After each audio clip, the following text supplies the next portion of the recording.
Hey, thanks very much, James, and thanks, ladies and gentlemen. What a wonderful attendance. So I'm looking at moving to value-based quality chains. So, you know, pretty obvious, you all know this, and Roger alluded to it. Lamb's right up there on expense in dollars per kilogram lean. It's 3 to 7 times more expensive than chicken, 2 to 3 times more expensive than pork.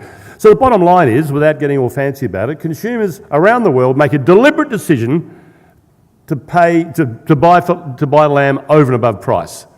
So it's a deliberate decision, a significantly deliberate decision. Now, trying to work out the best way we should move forward on this, we did a lot of MSA testing. I'm sure you're familiar with it. You have unsatisfactory meat, good every day, better than everyday premium.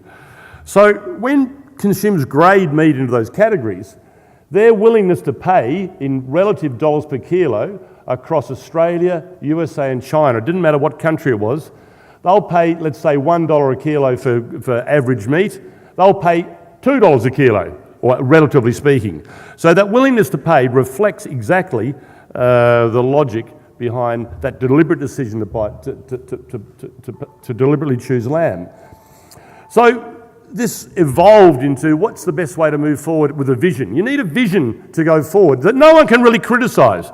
It might be lumpy, some bastard might get up you and whatever else, oh, I don't want to measure this, do that, but you need a vision. And if we all agree on the vision, you're right, and it sets you there for 20 years. And this vision should last another 20 years. And that is the value of the carcass is the later the cut's sold, multiplied by the value of the cuts. And I'm saying part of the value of the cuts is that MSA 234 based on that willingness to pay. So that set our model. So first of all, we looked at lean meat yield. Now that's important for efficiency on the farm, efficiency in an abattoir, and also for consumers. Consumers eat meat, not fat anymore. I guess you all understand that. So a number of technologies were looked at, and I guess the most, with the greatest press has been the development of the dual energy X-ray system. Many thanks to the CRC team led by Graham and Meat and Livestock Australia with help from AMPC. So we have automated X-ray scanning of carcasses, drives automated cutting to give you precision between, say, the 4th, 5th rib. Finally, you can estimate composition, and there's the very accurate prediction of carcass composition, and even here, cut weight. So really, my sort of simplistic view is, I reckon the CRC has nailed the estimation of lean meat yield. Now, what we do with that is another matter. So the next one we move on to is eating quality. Lean meat yield must be balanced against eating quality. It's almost just straight logic. Now, in Europe, they've largely trashed their animals. This is an example of sheep selected heavily on the Europe score. The Europe score loves a big buttocks, a big muscly bottom. Now, this is an extreme case. This breed is called a Beltex. Now imagine that sort of Beltex roaming around in poor old New South Wales at the moment. It'd be dead as a doornail. So it's not only a dysfunctional sheep, it eats like leather. So we don't want to go there. So of course we need to manage the eating quality, lean meat yield, negative interaction. So the first step, and Julius will talk about this tomorrow, is the development of the Australian sheep breeding values, which the CRC at a big team effort did together. So we've got breeding values for lean meat yield, breeding values for intramuscular fat, and there's eating quality indexes that allow you to have improvement of both. So there's a straight, powerful genetic solution. The next solution is MSA grading, and more the MSA grading as a cuts-based continuous model. So what we've developed with about 2,000 lambs eaten by about 8,000 consumers, or should I say cuts of those lambs eaten by 8,000 consumers, is developed a predictive model. So if you know the hot carcass weight, if you know the lean meat yield, which is a negative predictor of the MSA score, and if you know intramuscular fat, that's a positive predictor of the MSA score. The MSA score, you could argue 2-star, 3-star, 4-star, 5-star, or good, better, best, whatever you like to describe it. So using these equations that have been developed, providing you can measure those two, you can predict the eating quality of a mob of lambs. And this is the mob of lambs we ate, 2,000 lambs out of the information nucleus. So really, and it's not up to me to decide what levels you choose or what a supply chain does. It's more about the consumers and those consumers you're targeting, as Roger said. But the bastards are willing to pay. you know, you can have a supreme lamb brand and a good lamb brand.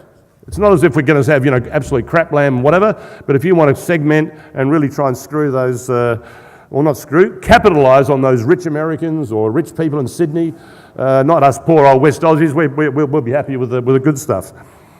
Now the key thing that we've really got to finish, and we're getting close, is the measurement of intramuscular fat. So we've got 3 technologies with a 4th in the wings. One is a camera system that works. So you can take an image of the eye muscles of sheep. It can actually calculate aspects of lean meat yield and also calculate intramuscular fat. So it's not the ideal solution for a processor, but we're going to have to work with processors that think out of the box, that maybe they can learn how to use this camera. It's also going to be viable in beef, of course. The other one is near-infrared spectroscopy, which of course is heavily used in the grain industry and various other aspects of agriculture. Again, there's clear evidence that it works, and we're after a more commercial solution. And actually, one of the companies we're working with at the moment is Soma Optics, who we found through some Japanese colleagues. That's not a tuna being sexually harassed, that's a tuna being assessed for intramuscular fat using an NIR machine. So intramuscular fat is also valuable in the tuna industry. So this is a prototype probe that we hope should arrive in about May. The last one is a penetrating probe being developed by a spin-off medical company. And there's also a nuclear magnetic resonance solution in the wings that looks very exciting as well, which is just a non-invasive NMR estimation of lean meat, of intramuscular fat. So ladies and gentlemen, the take-home message is that lean meat yield is important, eating quality is important, and we need both to predict the Meat Standards Australia sensory score, which I argue, based on evidence in beef, is ultimately what the consumers want. And the consumers want fit for purpose. They may not want to buy the top quality lamb all the time. Certain meals on a Monday night when you're a bit knackered, you just want to, you know, do a curry or something. Doesn't matter. So it's fit for purpose. This is the point of this MSA model. It's not making all lamb 5-star all the time. Fit for purpose. A little bit like what Roger's saying, choose your consumers. So both are important for carcass value. You know, we are so close. So, ladies and gentlemen, I'd also like just to reconfirm the amazing collaboration that it's taken to develop this together. Lamb Producers and Meat and Livestock Australia being the company that represents lamb producers. Sheep Genetics, the lamb processors at AMPC have been absolutely incredible, and our close collaborators have been second to none. Australian retailers, never before have we had involvement with our 2 major supermarket providers that we've had before. So it's unbelievable. Export marketing teams who have helped us advise the direction we should take. And finally, of course, a range of industry providers that have supported us. So, ladies and gentlemen, Aussie Lamb, premier meat on the planet, and many thanks for all the years of support. Thank you.